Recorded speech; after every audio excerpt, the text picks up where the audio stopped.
Hello guys, welcome back to our YouTube channel. In this video I am going to show you how to fix Resistant Evil Requiem crash re9.exe error code 0x1400000 and tutorial crash error on PC.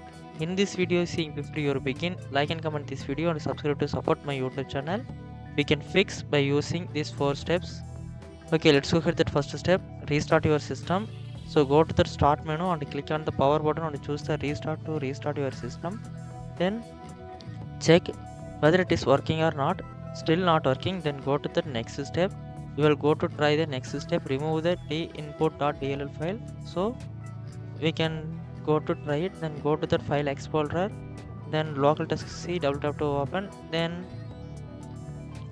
go to the program files, double tap to open. Then scroll down and you will click on the Steam folder, then open and scroll down again, click on the Steam apps, tap to open, then click on the open the common folder, then find and select the game folder Resistant Evil,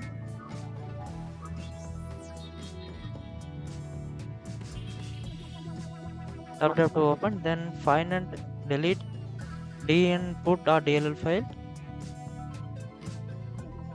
then close it, then go to the start menu and click on the power button and choose the restart to restart your system, then double tap to open the game, then it will have solved this problem. Still not working, then go to the next step, shader file delete. So go to your graphics card,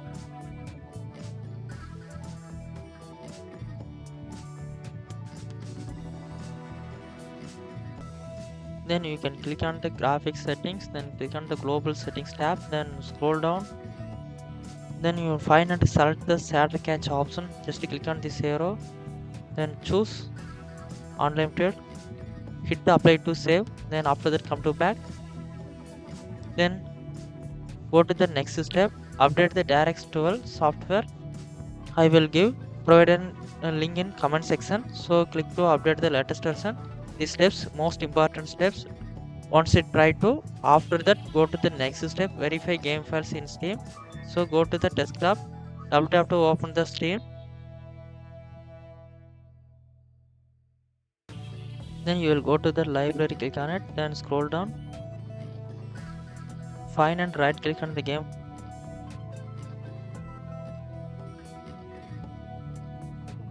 and choose the properties, then go to the install files tab, then you will click to verify indicator of the game files, click to verify your game files. Once you verified, then close it, then come to back, then go to the start menu and click on the power button and choose the restart to restart your system. After that it will have solved this problem.